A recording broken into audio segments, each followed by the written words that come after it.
berbagai topik menarik dikupas dalam dialog hari ini.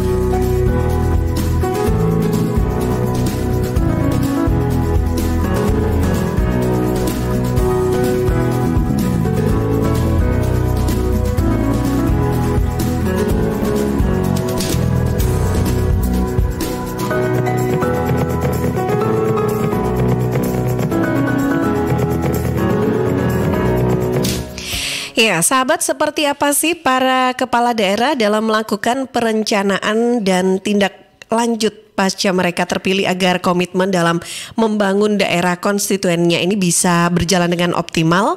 Nah, kali ini nanti kita akan berbincang dengan narasumber kita, tentunya dari Ikatan Alumni Universitas Airlangga Sidoarjo. Kali ini yang menjadi pembicaranya kayaknya ini yang memang bukan dari Sidoarjo kayaknya. Yang saya tahu beliau tinggal bukan di Sidoarjo, tapi juga tergabung dalam Ikatan Alumni Universitas Airlangga ya. Nah, IKUA, dan kali ini juga saya ingin menyapa, terima kasih yang sudah menyempatkan waktu untuk bergabung juga di Zoom Suara Sidoarjo. Dari DPRD Kota Pasuruan juga ada, lalu juga dari mana-mana ini ya, kayaknya banyak banget ini yang sudah bergabung juga, karena tentunya ini adalah kesempatan kita juga untuk bisa mendapatkan ilmu juga, sharing juga bersama dengan narasumber kita yang juga sudah tersambung bersama kita via Zoom. Ada Asosiat Profesor Dr. Haji Suparto Wijoyo SH.M.Hum selaku Wakil 3 Direktur Sekolah Pasca Sarjana Universitas Airlangga sekaligus pakar Sains Hukum Pembangunan dan Lingkungan yang pagi ini sudah bersama kita. Ingin siapa dulu? Assalamualaikum Prof. Parto. Masih ke mute kayaknya.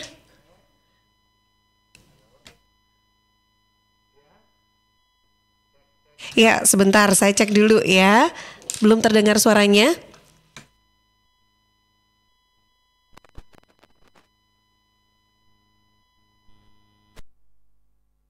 Ya, saya coba cek dulu sebentar. Belum terdengar ya suaranya ya. Iya, kayaknya dari Prof. Parto sudah dibuka mute-nya. Sudah ya. Kita juga sudah di sini. Nah, belum terdengar suaranya, Prof. Parto.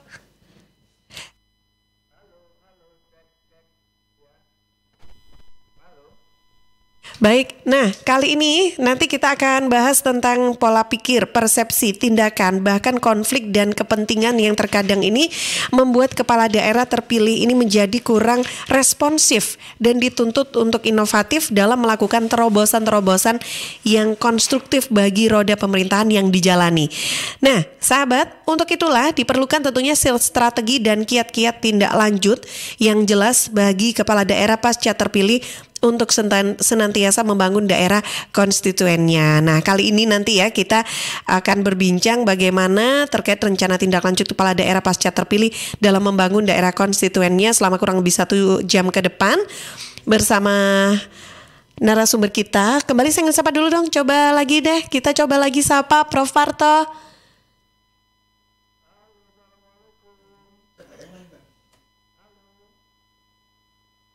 Oh iya, saya coba dulu, mungkin saya boleh cek dulu ke Pak Kolis.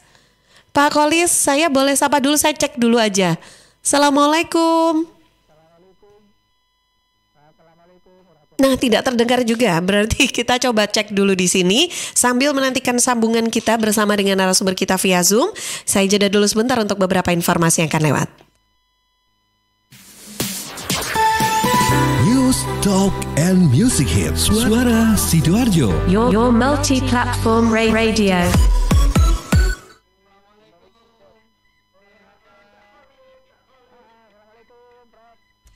Rokok opo iki kok putihan? Ya rokok kok, ya murah, ya akeh. Rokok ilegal iki. Masa rokok ilegal iki? Yo iki. Lah awakmu kok roh nek iki rokok ilegal? Rokok ilegal iki gak nek pita cukene. Samen paling roe bandrol kuwi lho. Rokoke kudu enek merek karo nama perusahaane sing terdaftar ndek bea cukai. Lokasi pembuatane ndek kene ya gak enek. Terus ndek kene rokok ilegal iki gak enek gambar karo peringatane teko pemerintah. Berarti rokok ilegal gak resmi no? Aduh ya mesti to Lemul. Rokok ilegal merugikan negara. Mergo ora bayar cukai sing digembangun negara. Walah cucu, sepenting wong-wong gak roh. Loh, gak iso lagi. Makane to Le, tuku sing pasti-pasti ae. Aja ngawur. Laporkan peredaran rokok ilegal ke kantor Bea Cukai terdekat atau hubungi nomor 1.500 225 1.500 225. Iklan layanan masyarakat ini dipersembahkan Bea Cukai Sidoarjo. Ayo, ngewangi Bea Cukai, berantas rokok ilegal. Bea Cukai Sidoarjo, fokus mengawasi, tulus melayani. Halo arek-arek Jawa Timur, piye kabare? Muga-muga kabeh apik ya. Saya Via Valen mau mengajak kita semua untuk tetap jaga kesehatan di tengah pandemi. Yuk ikut gerakan pakai masker dan tetap ikuti anjuran pemerintah. Dengan cara tetap jaga jarak, sering cuci tangan pakai sabun, hindari keramaian, dan pakai masker kalau keluar rumah. Yuk jaga kesehatan karena banyak orang tersayang yang ingin terus bersamamu. Bersama, kita lawan COVID-19 dengan terus mengingatkan hal-hal baik. Masih banyak banget saudara kita yang belum paham betapa bahayanya COVID-19. Oleh sebab itu, penting untuk kita saling mengingatkan. Semoga kita semua selalu sehat dan tetap produktif di kala pandemi. Ingat, ojo lali nggawe masker ya. Suara Sidoarjo, lembaga penyiaran publik lokal pemerintah Kabupaten Sidoarjo. Solusi terbaik untuk rumah kos di Sidoarjo, Graha Sakinah Syariah. Hunian kos premium dengan harga terjangkau dan terbuka untuk semua kalangan. Harga mulai 1 jutaan per bulan. Lokasi di tengah kota berkonsep syariah, fasilitas lengkap, aman dan nyaman. Parkir luas, dapur bersama, jemuran, akses 24 jam dan dilengkapi dengan jasa laundry. Graha Sakinah Syariah juga menyediakan kos harian mulai 150.000 per hari. Tetapi untuk pasangan belum menikah tidak diizinkan. 4 lokasi terbaik Graha Sakinah Syariah bisa jadi pilihan terbaik untuk hunian kos Anda. 3 unit di Kelurahan Magersari, Kecamatan Sidoarjo, dan 1 unit di Perumahan Pondok Jati, Desa Pagerwojo, Buduran, Sidoarjo. Khusus di Perumahan Pondok Jati dilengkapi dengan resto. Booking sekarang juga dan pastikan hunian kos syariah aman dan nyaman jadi pilihan. Hubungi Abah Bandi di 081 230 55052 081 230 55052.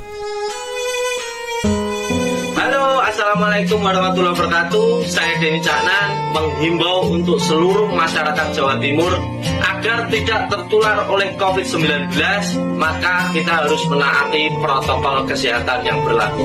Khususnya memakai masker, jika berpergian menjaga jarak minimal 1 meter, dan tentunya harus didukung dengan olahraga. Jatim bermasker, Jatim sehat.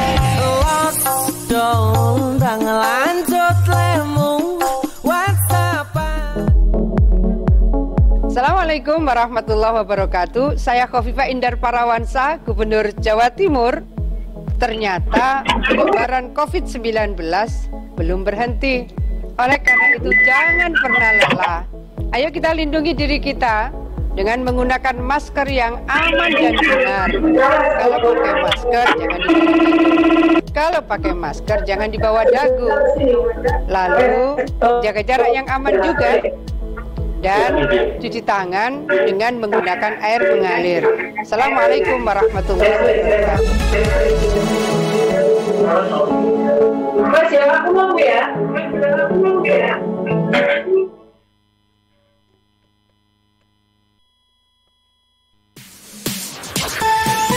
News, Talk, and Music Hits. Suara Sidoarjo. Your multi-platform radio. Ya, sahabat Suara Sidoarjo, pagi ini kita kembali akan sapa narasumber kita dalam program IKUA Sahabat Kita. Pagi hari ini kita akan berbincang tentang rencana tindak lanjut kepala daerah pasca terpilih dalam membangun daerah konstituennya bersama Associate Profesor Dr. Haji Suparto Wijoyo SH MHum. Assalamualaikum Prof. Parto. Waalaikumsalam Mbak Tika. Para sahabat. Apa kabar? Alhamdulillah, pokok gak bosen ngono pokoknya. Alhamdulillah Mbak Tika, saya surprise, seneng karena hari ini saya ketemu guru saya. Guru saya itu ya Kak Kholis. Kak Kholis Hamzah ini guru senior teladan yang baik bagi kami di Universitas Airlangga. Gitu ya. Iya. Assalamualaikum. Waalaikumsalam. Prof Parto itu low profile Mbak Tika. Iya benar. Saya itu profesor hukum, ngerti ilmu hukum dan lingkungan. Tapi yang para hadirin tidak pernah tahu, beliau ini juga tahu nahwu, sorof, tajwid, ilmu mantek, macam-macam. Waduh. Santri nekek cara Surabayanya, Sidoarjonya gitu. Itu aku barokah sama Gus Kholis loh Mbak Tika. Nah, luar biasa berarti. Juga beliau Gus gitu loh ya. Beliau ini gitu. Jadi alhamdulillah pokoknya urusan Amerika, Eropa itu wajib sinau kawruh dengan Abah Kholis. Alhamdulillah. Bener, saya juga kalau dengerin cerita-ceritanya itu kayaknya pengen nambah aja durasi jam ini kalau siaran. Apalagi di sini ketemu orang Mas Joko Sulistyo, alhamdulillah gitu ya. Mas Joko, assalamualaikum. Waalaikumsalam Prof. Ono dok kene nanda Dimas Agung ini coba tambah lemu makmur. Alhamdulillah ya. Urus Ika Uner Sidoarjo. Ya, turut-turut dari Sati Afia Unisda Lamongan nih daerah Sukodadi itu dulu jalur saya. Abah Kholis itu ya terminal Jembatan Merah Sukodadi itu jalur saya dulu. Oh gitu ya. Waktu berkunjung ke berbagai pesantren ini Prof Joko itu, kalau ke Lamongan, Tuban, Jombang, wah sudah ahlinya dia. Kalau dokter gigi saya ya ini Cak Win. Iya. Assalamualaikum Pak Win. Ya, waalaikumsalam warahmatullahi kita. Gimana Mbak Tika ini? Jadi ngomongkan saya waktu dikontak. Ini langsung mulai dong. Boleh, silakan. Ringan-ringan yang serius-serius nanti Abah Kholis. Jadi kalau membincang kepemimpinan dan termasuk di Sidoarjo khususnya, saya tidak bisa nolak Dr. Win. Saya tidak bisa nolak kalau orang harus membicarakan Sidoarjo. Karena Sidoarjo itu juga peninggalan harta pusaka yang harus dirawat karena ia tinggalan nenek eyang saya Prabu Airlangga. Nah, kan gitu Cak Kholis nih. Jadi Eyang Airlangga yang tahun 1116 mengembangkan satu otoritas kahuripan, kemudian ada Maha Pralaya Airlangga saat itu, sehingga muncullah Jenggala dan Daha. Tatkala muncul Jenggala dan Daha, dari mana dibangun Jenggala dan Daha? Ini yang menarik, yang bisa kita teladani maksud saya. Dari mana sebuah kekuasaan mengatur otoritas wilayahnya? Berangkat dari mana? Prabu Airlangga, kemudian bagaimana itu pembagian Daha dan Jenggala? Ternyata ada yang namanya Kepala Bappenas saat itu yang disebut Prabu kita yang terkenal namanya Empu Barada. Mbak Tika eling Empu Barada ini ngerti? Ngerti ora? Iya, ini kalau boleh jujur ya lupa ini saya sejarah. Kalau dalam konteks hari ini saya istilahkan beliau itu sebenarnya Kepala Bappenas saat itu. Ya, Bappenas Kahuripan. Kemudian apa? Untuk kewilayahan ini agar dua putra Prabu Airlangga tidak menimbulkan intrik politik yang menarik. Nah, bicara intrik-intrik politik itu apa? Kholis nanti Mbak Tika. Maka kewilayahannya dibagi. Yang menarik adalah dasar pembagian itu dari mana dan bagaimana mengkonstruksi pemerintahan dimulai. Ternyata Empu Barada ini mengembangkan kewilayahan Daha dan Jenggala yang sekarang Sidoarjo itu adalah berbasis sistem ekologis. Inilah yang dinamakan dengan ekosistem pemerintahan itu. Di mana ekosistem pemerintahan dibangunnya mengikuti rute di mana sekarang muncul Brantas. Gitulah ya. Jadi dari Brantas yang berhulu mulai di wilayah-wilayah sekarang ini Malang Raya, Batu, Abertung, Lembah Abertung itu sumber mata airnya mengalir di Kali Brantas sampailah bercabang dua, ada yang namanya Kali Surabaya mewujudkan juga sampai di Kalimas, mulai Dam Blirip Mojokerto ya, mulai Dam Blirip Mojokerto itu munculnya Kali Surabaya, kemudian sampailah juga menyempal menjadi Kali Porong, di Porong menjadi mata air kita bersama-sama sebagai hilirisasi ekosistem itu. Disitulah pemerintahan dibangun. Artinya apa? Noto Sidoarjo ojo lali berbasis ekosistemnya. Maka dulu di Prabu Erlangga maka muncul sebenarnya dalam beberapa prasasti yang dikembangkan di era-era tahun 90-an Siburian. Abah Kholis paling paham ini soal Siburian. Sidoarjo Njabon Krian, disingkat Siburian. Eling Mbak Tika ngene iki eling. Ya. Iki lak kok dongeng, aku suwe-suwe dongeng mek ngene iki ya. Ini ngomongin sejarah dulu gitu ya. Iya, jadi Siburian.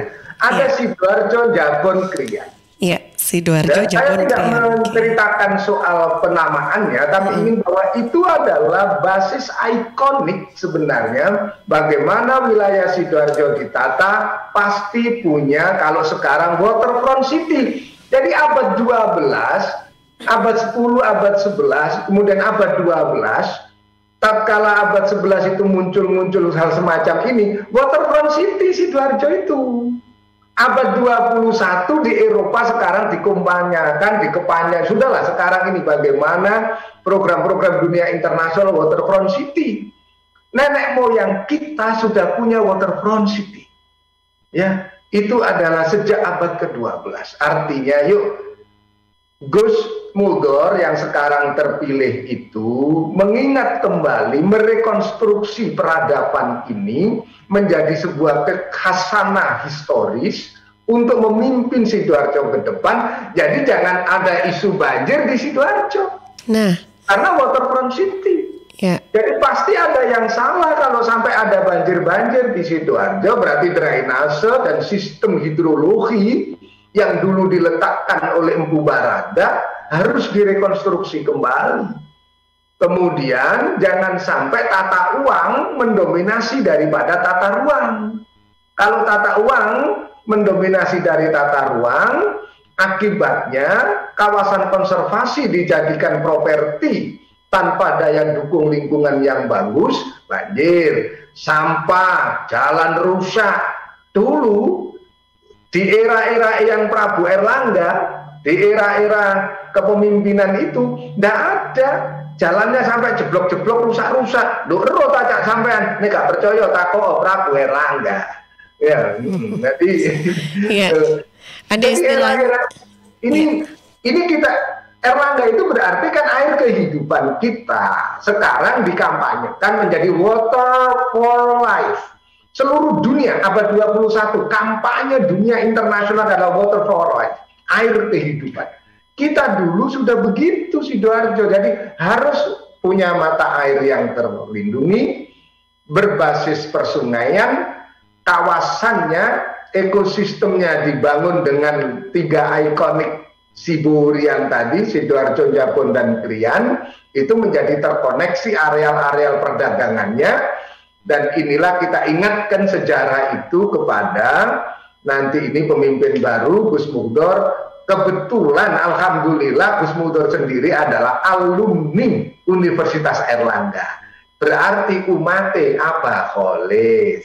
Maka sekarang yang modern-modern, Mbak Tika, kita tanya ke Abah Kholis, di mana kepemimpinan harus memperhatikan ikonik lokal yang punya makna historis itu tadi untuk dikonstruksi ke depan. Nah, wes tugas sampai anak Abah Kholis ini. Ya, silakan Abah. Boleh dilanjutkan ini ya. Iya. Japarto ini sambil menunggu Abah Kholis, saya ingin ya, ini ada sahabat Suara Sidoarjo juga yang menyapa.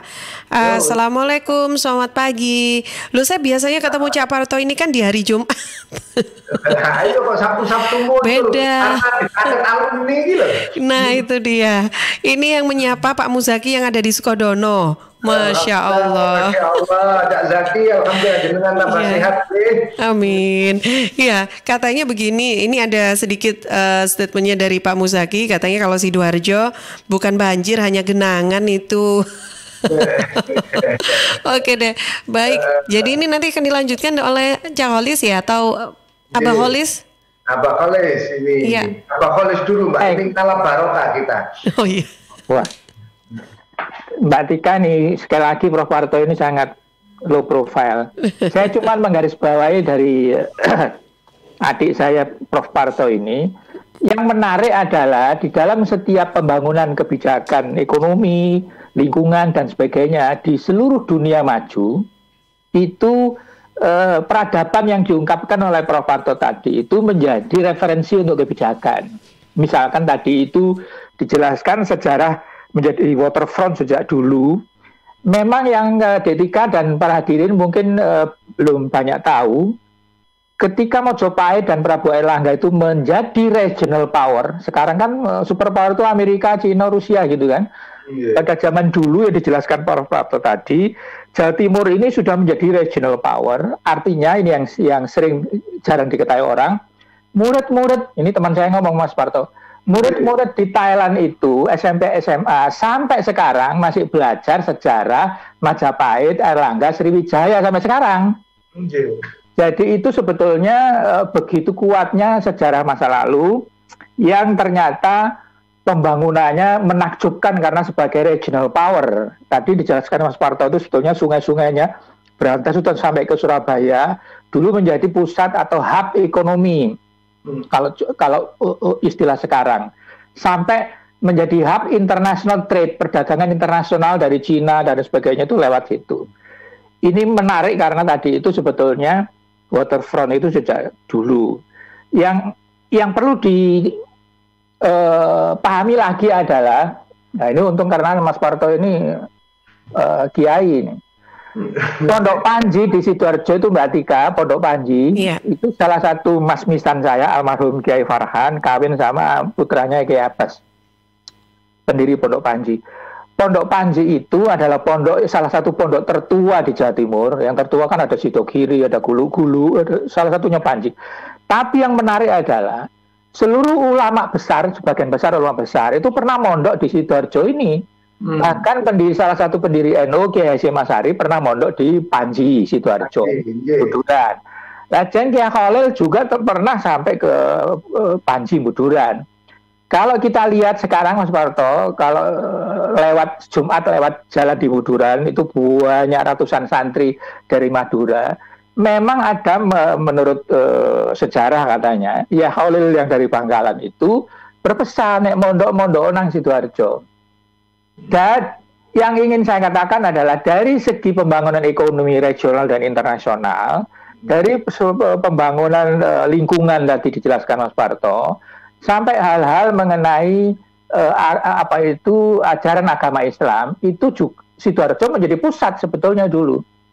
Apalagi kiai-kiai besar tadi itu. Terakhir untuk menggarisbawahi Di Parto ini, Jepang itu pulaunya kecil, penduduknya banyak.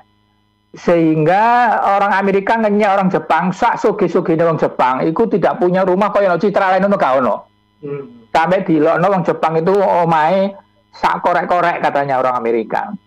Tetapi falsafahnya Jepang dengan pulau yang kecil dan penduduknya banyak itu, mereka memasukkan filsafat lingkungan ini, Mas Warto, menjadi kebijakan pembangunan, yaitu memanfaatkan space yang kecil untuk manfaat yang besar. Karena itulah Jepang itu terkenal di dunia membuat sesuatu yang kecil. Misalkan halamannya, rumahnya itu dikasih pasir yang melingkar-melingkar itu, yang merefleksikan universe, alam semesta, laut dan sebagainya. Termasuk mobil yang kecil, arloji yang tipis itu Jepang. Ternyata industri Jepang itu dilakukan dengan menggunakan filsafat peradaban masa lalu mereka. Dan ini saya pikir menjadi acuan juga untuk kita masa kini yang dijelaskan oleh Pak Profesor Parto tadi. Begitu pendapat saya. Dasar atau Mbak Tika. Yeah. Jadi yang namanya kawasan Jenggala, Sidoarjo sekarang dan Surabaya juga kahuripan kita itu sudah punya khasanah historis, pernah menjadi region champions kita ini, kawasan regional. Jadi di abad ke-10 di Eyang Prabu Erlangga itu kawasan Asia ini sampai ke Asia Selatan itu adalah jejaring dari Prabu Erlangga. Untuk itu moto hidup dan kenegaraannya adalah Cakravartin. Artinya adalah mencahayai semesta.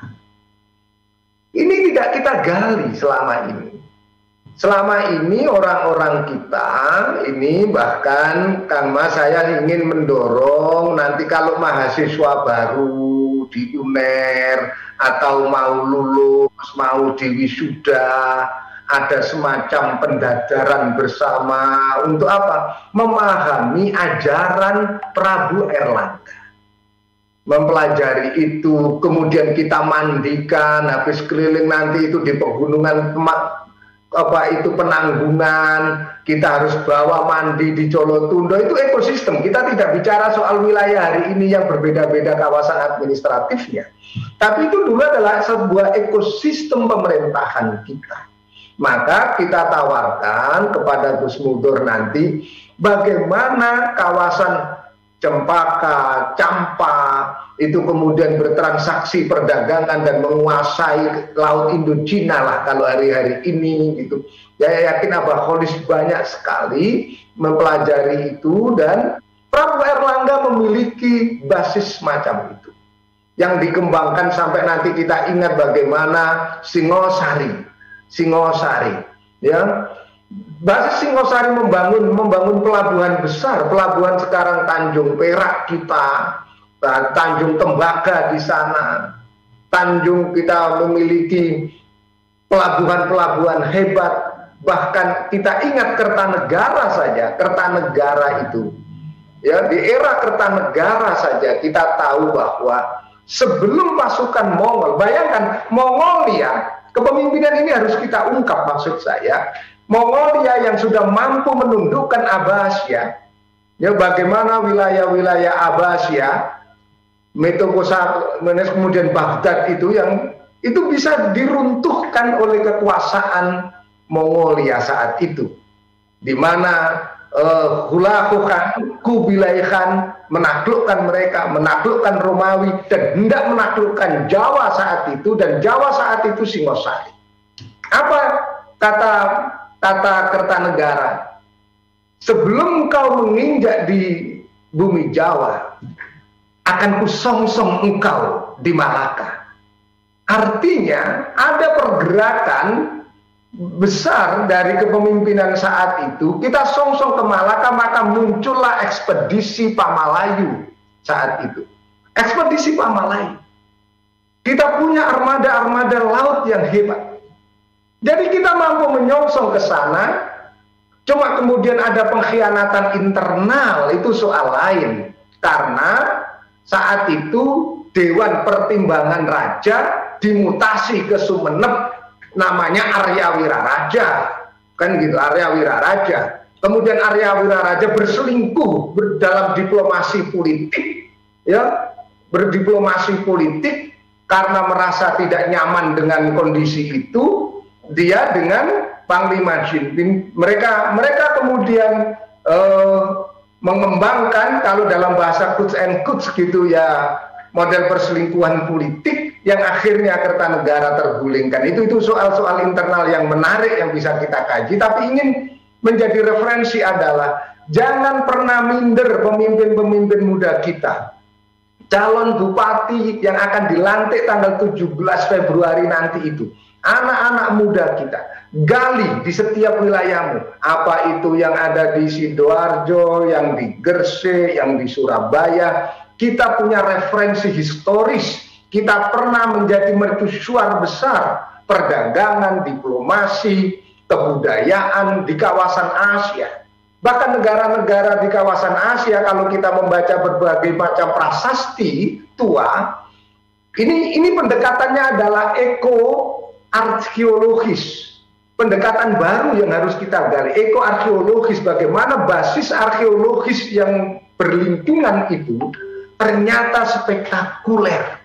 Bahwa nenek moyang kita pernah itu, dan belajar dari sejarah bukan untuk bernostalgia Abah Kholis, tapi untuk inspirasi percaya diri bahwa kita ini bukan orang sembarangan. Apalagi alumni Erlangga ini adalah pernah menjadi Cakravartin. Jangan-jangan tema bendera Erlangga Cakravartin itu tidak pernah kita gali nilainya. Tidak pernah kita gali nilainya, yang sekarang ini namanya itulah apa yang dinamakan dengan Smart University, atau juga kita yang paling populer kan berkelas dunia, World Class University. Itu dulu bahasa ringkas di Sanskerta Prabu Erlangga adalah Cakravartin. Jadi ini kita menjadi bekal, maksud saya, bagaimana berdiplomasi dan kita gali. Apalagi ini para alumni Universitas Erlangga, tampaknya Cak Joko, bagaimana cara membangun pelabuhan, bagaimana mereka memiliki kapal, di mana tercatat di sejarah-sejarah Spanyol misalnya, meriam itu tidak ditemukan Eropa. Meriam terbaik itu adalah hasil temuan produksi dari Kerajaan Demak. Saat itu adalah Adipati Unus yang memperkenalkan tentang meriam. Jadi aneh kita ini kadang-kadang selalu berpaling ke mereka, tapi lupa bahwa kita punya resources historis yang bisa menjadi spirit kita semuanya. Maka Sidoarjo ke depan, bagaimana para pemimpin belajar menata kawasan berbasis ekologisnya, belajar menata kawasan berbasis kulturalnya yang di Eropa dan di Amerika. Ini Abah Kholis paling hafal Amerika tentang local wisdom. Jadi mereka tawarkan local wisdom. Kenapa kemudian kita orang Sidoarjo membangun rumah-rumah kotak model Eropa? Kenapa kita tidak membangun kawasan-kawasan rumah limas? Rumah-rumah limas itu ramah lingkungan, ya, desainnya adalah pasti berpanjer kepada tata surya. Dan ini kita lupakan sehingga tidak memunculkan arsitektur peradaban ke depan yang berbasis pada tradisi. Coba rumah-rumah kita ini, Cak, melok kotak-kotak, hotel ya kotak-kotak. Padahal nenek moyang dulu itu limas semua. Saiki limas bagian dari Satpol PP, ngobrak-ngobrak PKL. Nah ini kan, ya. Jadi gitu. Ini saya yakin Mas Joko juga punya pengembangan itu, Mbak Tika. Iya. Ya, bisa dilanjutkan ke beliau-beliau. Saya juga harus gabung di acara Abah Kholis. Kami sedang International Conference jam 10 ini bersama dengan Kazgu University Kazakhstan. Alhamdulillah Pak Dubes untuk Kazakhstan juga sedia membuka, karena ini bagian dari tugas saya. Saya tak ngamankan International Conference dulu, jadi saya pamit. Sekarang mandat ada di tangan Abah Kholis. Ini ada Pak Joko dan sebagainya. Baik, terima kasih Prof. Parto. Yang penting untuk tambahan Pak Parto sedikit saja, menyebutkan sejarah tadi. Memang ini teman saya, sahabat saya, Mas Parto, dari profesor dari Mesir, di Kairo waktu saya ketemu, dia mengatakan history is not the study of the past. Sejarah bukan studi mengenai masa lalu, but the study of how the present is produced. Bagaimana masa sekarang, masa akan datang itu dihasilkan. Jadi betul ya, ini kita ngomong sejarah bukan untuk nostalgia saja. Gitu. Selamat Pak Parto. Sama-sama mengingatkan saya pendapat ahli syariati juga, history is the future. Oke, terima kasih. Ya, terima kasih ya Parto. Sehat selalu Prof Parto. Terima kasih. Baik, nanti akan dilanjutkan bersama dengan yang akan dipandu juga nanti. Ada Abakolis. Nanti silakan boleh dilanjutkan. Tapi saya mohon izin dulu sebentar untuk hadirkan beberapa informasi dulu yang lewat berikut ini. Suara Sidoarjo, Lembaga Penyiaran Publik Lokal Pemerintah Kabupaten Sidoarjo. Tisu, masker, hand sanitizer, apalagi ya? Situ mau kerja atau mau camping sih? Kayak mau naik gunung aja. Hello, selama ini kemana aja? Ini yang perlu disiapin buat adaptasi kebiasaan baru alias new normal. Sekarang ini kita kudu dan harus terbiasa dengan kebiasaan hidup sehat, bersih, sesuai protokol kesehatan. Saat ini kita dalam perubahan pola hidup dalam situasi pandemi COVID-19. Jadi kita perlu melaksanakan adaptasi kebiasaan baru atau protokol kesehatan dalam kegiatan sehari-hari. Jangan lupa pakai masker, tetap jaga jarak, sering cuci tangan pakai sabun dengan air mengalir. Sediakan hand sanitizer kemana-mana. Kalau flu, di rumah saja. Nggak perlu bersalaman, say hello saja. Kalau nyampe di rumah, langsung mandi. Gunakan uang elektronik kalau naik kendaraan umum, jaga jarak. Balita atau lansia di rumah saja. Ayo menuju new normal dengan melaksanakan protokol kesehatan dan menerapkan adaptasi kebiasaan baru. Hei, udah jam berapa nih? Kebiasaan telat juga masuk new normal ya? Ada yang kurang satu, uang sakunya belum. Iklan layanan masyarakat ini persembahan Dinas Kesehatan Kabupaten Sidoarjo.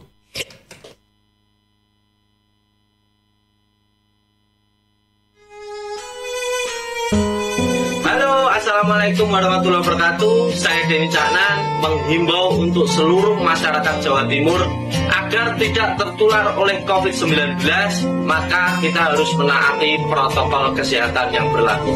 Khususnya memakai masker, jika berpergian menjaga jarak minimal 1 meter, dan tentunya harus didukung dengan olahraga. Jatim bermasker, Jatim sehat.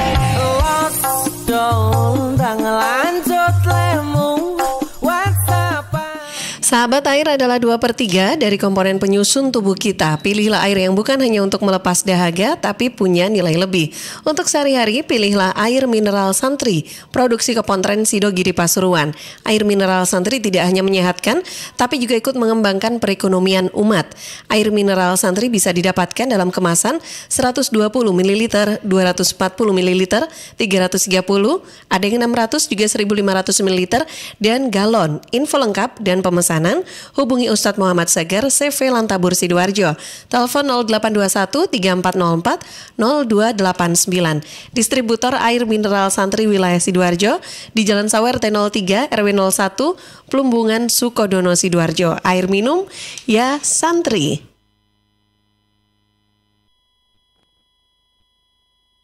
Wah, habis makan merokok dulu ah. Ih, asap apa sih nih, ganggu banget. Mas, kesini sebentar bisa? Iya mbak. Asap apa sih nih mas? Dari dapur restoran bukan sih? Oh bukan mbak, itu di meja 13 ada yang merokok. Oh, mas, kalau minta tolong kasih tahu bisa nggak ya mas? Kalau asap rokoknya mengganggu? Iya mbak, bisa. Saya kasih tahu sekarang. Makasih ya mas. Mas, maaf mas. Oh ya, ada apa? Maaf mas, asap rokoknya mengganggu pengunjung restoran yang lain. Oh iya mas, saya matikan rokoknya sekarang. Maaf ya mas. Iya, terima kasih mas. Ingat, jangan merokok di tempat umum. Iklan layanan masyarakat ini dipersembahkan oleh Suara Sidoarjo, Your multi-platform radio. Suara Sidoarjo, Lembaga Penyiaran Publik Lokal Pemerintah Kabupaten Sidoarjo. Ya, sahabat, kembali di program Dialog KUA sahabat kita. pagi ini kita lanjutkan lagi ya untuk pembahasannya. Tadi sudah bersama Profesor Suparto Wijaya, nanti akan dilanjutkan oleh Abah Holis. Silakan Abah Holis menyapa juga semua yang sudah bergabung untuk pagi ini juga di Zoom. Assalamualaikum yang baru hadir. Tapi Mbak Tika, sebetulnya tadi saya sudah cuma menggarisbawahi dari Prof. Parto saja. Sekarang ada banyak beberapa tokoh ini yang dari Sidoarjo, dari Pasuruan, dari Gresik, mungkin mohon diberi kesempatan untuk berpendapat Mbak Tika. Iya, silakan. Dari Pasuruan saya tadi lihat ada DPRD Kota Pasuruan juga begitu ya? Iya, dengan siapa ya ini Abah Holis? Kok tidak yang kelihatan? Dari Kota Pasuruan tidak terlihat ya? Kalau ini Pak Joko. Pak Joko. Oh iya, yang mana Pak Joko? Silakan Pak Joko. Oh iya, lagi nggak bersama kita nih sepertinya, mungkin masih break dulu kemana gitu kali ya Pak Joko. Ya lainnya bersama dengan siapa? Silakan yang juga ingin ikut sharing kita pagi ini, silakan. Dengan siapa ini Abah Holis? Mungkin dengan siapa namanya? Dr. Kiki Win atau Cak Rizky, Cak Dimas. Nah, silakan. Iya, ada beberapa hal yang tadi disampaikan oleh Prof. Parto ya untuk Sidoarjo ke depan. Kalau menurut Dr. Win sendiri, silakan bagaimana ini? Apakah beberapa hal tadi yang pendapat yang disampaikan oleh Prof. Parto untuk Sidoarjo lebih bagus, lebih baik lagi ke depannya ini mungkin tidak sih untuk bisa diterapkan nantinya oleh dilakukan begitu oleh Bupati terpilih nantinya di Sidoarjo. Menurut Dr. Win bagaimana? Silakan.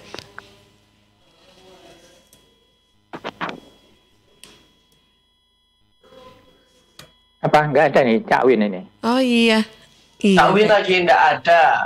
Oh iya ada. Nah, ini dari Sidoarjo juga ya. Siapa namanya Pak siapa?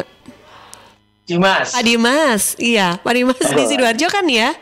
Iya. Betul, Pak Dimas. Betul. Boleh dong kasih pendapat juga kalau menurut Pak Dimas melihat kalau Sidoarjo begitu bagaimana ke depan untuk Bupati terpilih ini apa yang harus dilakukan gitu? Ya. Kalau saya menyimak dari paparan baik Cak Holis ya, Abah kita maupun dari Associate Prof. Dr. Haji Suparto Wijaya tadi yang luar biasa, itu kita tidak bisa menampik dari secara infrastruktur kita membutuhkan adanya peningkatan sumber daya manusia itu sendiri.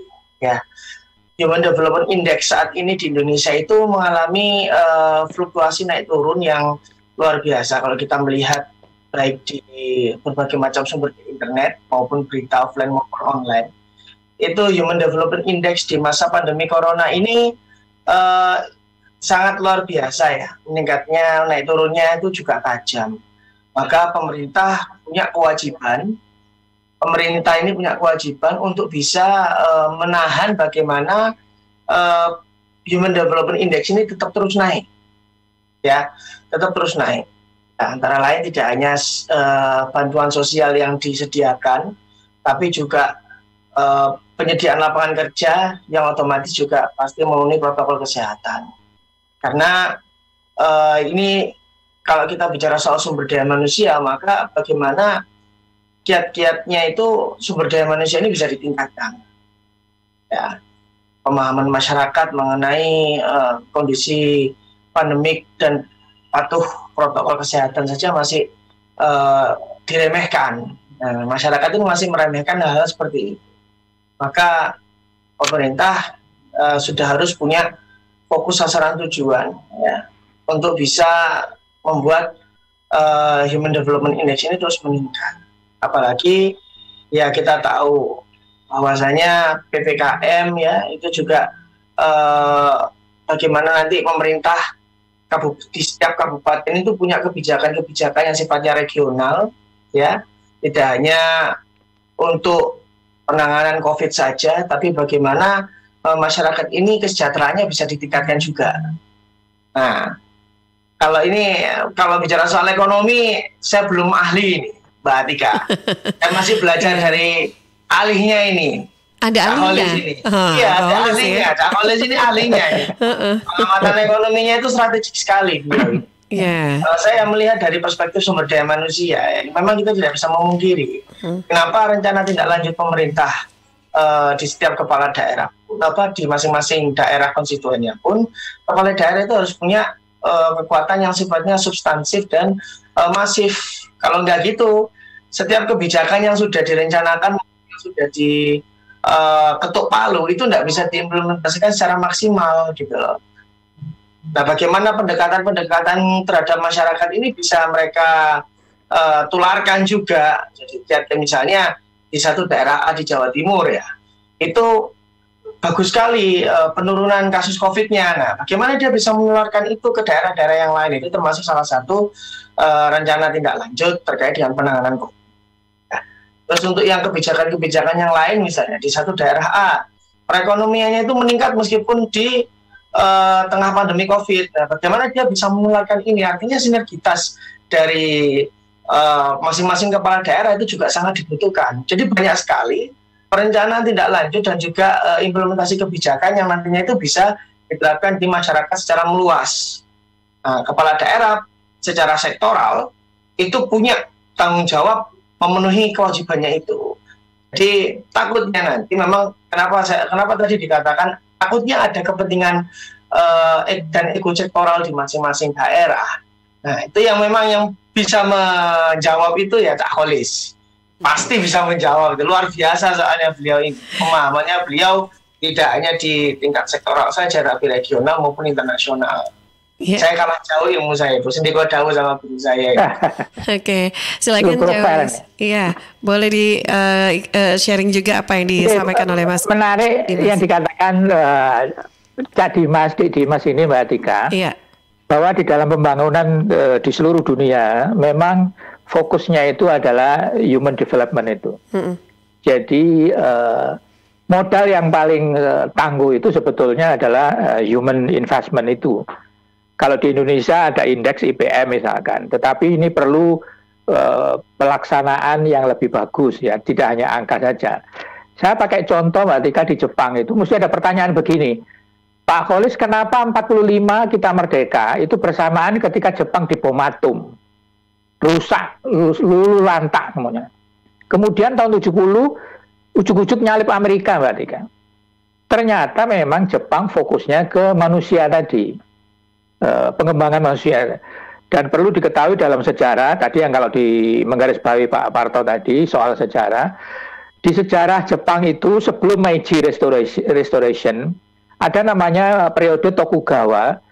Itu orang Jepang zamannya samuraian itu sudah mengirim orang-orangnya ke luar negeri, Mas Dimas, untuk belajar. Artinya itu sejak tahun 1700, 1600 sekian itu pendidikan itu menjadi sesuatu yang fokus. Betul. Malaysia itu juga pernah menyalip Indonesia, sekarang Indonesia. Tapi kalau misalkan menyalip pun wajar karena negaranya kecil ya. Tetapi yang ingin saya katakan, ketika Mahathir Mohamad menjadi Perdana Menteri dulu itu pendidikan menjadi fokus. Ketika saya sekolah di University of London tahun 87, Inggris itu sak Pulau Jawa gede ini, ada 49 perguruan tinggi. Pada waktu itu saya 87 itu ada 3.000 mahasiswa asing Indonesia yang sekolah ke sana, master dan PhD termasuk saya. Seluruh Inggris 3.000 wong Indonesia. Bayangkan Mbak Dimas ini. Tapi sak kota cilik koyok Batu itu ada 3.000 Malaysia, bayangkan. Begitu fokusnya terhadap human investment ini. Jadi betul Mbak Tika, kita ini dalam diskusi ini menjadi masukan. Tadi pertama dari Prof. Parto soal ekosistem dalam hubungannya dengan peradaban masa lalu yang menjadi referensi ke depan. Kedua soal local wisdom, kearifan lokal itu perlu ini kan ya pernah itu orang-orang luar negeri kalau ke Indonesia ke hotel-hotel menanyakan tola-tolen di ciri khasnya Indonesia karena hotelnya kok kayak ciri khas Amerika. Tetapi kalau kita di Jepang atau di Thailand itu ada bangunan-bangunan yang melambangkan khas Jepang itu. Di sini ada joglo misalkan memang, tetapi tidak semua mereferensikan kepada kearifan lokal. Kearifan lokal banyak tidak hanya bangunan. Ketiga soal yang penting dalam Sidoarjo tadi itu adalah sentuhan dari Dek Dimas ini soal pembangunan manusia. Mohon maaf saya tidak menyebut kabupatennya mana di Jawa Timur. Jawa Timur itu suwogene sa Indonesia, ada minyak, ada apa, pajak yang disetorkan ke Jakarta itu ke pusat sampai 120 lebih triliun gitu nggih. Artinya soge, apapun ada di Jawa Timur. Ternyata Mas Dimas, IPM-nya Jawa Timur itu kalah sama Jogja. Pernah Jawa Timur nomor 15, Jogja nomor 1. Ternyata ada di salah satu kabupaten kita, tidak saya sebut namanya, itu tingkat pendidikan paling rendah saat Jawa Timur, tingkat malaria paling rendah saat Jawa Timur, tingkat dan sebagainya. Jadi memang betul khusus mengenai human investment harus menjadi fokus juga untuk pembangunan kita. Begitu Mbak Tika. Oke, baik, 3 hal yang saling mendukung gitu ya untuk pembangunan daerah kita sendiri. Oke, baik, terima kasih karena waktunya juga ternyata sudah habis ya pagi hari ini. Terima kasih Abah Holis, Pak Dimas juga semuanya yang sudah bergabung juga pagi ini via Zoom. Semoga apa yang disampaikan mulai dari ada Prof. Parto tadi yang sudah sharing, juga diskusi bersama dengan Abah Holis dan juga Pak Dimas pagi ini juga semuanya bermanfaat ya untuk kita semua. Mudah-mudahan selalu diberikan kesehatan untuk semua dari keluarga besar IKUA, terutama IKUA Sidoarjo, juga IKUA baik yang ada di Provinsi Jawa Timur maupun di Indonesia, ataupun yang mungkin pagi ini ternyata ada yang dari luar negeri nih yang bergabung juga atau menyimak juga diskusi kita. Semoga bermanfaat sekali lagi. Terima kasih, sampai jumpa lagi di program IKUA Sahabat kita di pekan depan. Assalamualaikum, selamat pagi semuanya. Waalaikumsalam, mohon pamit semua.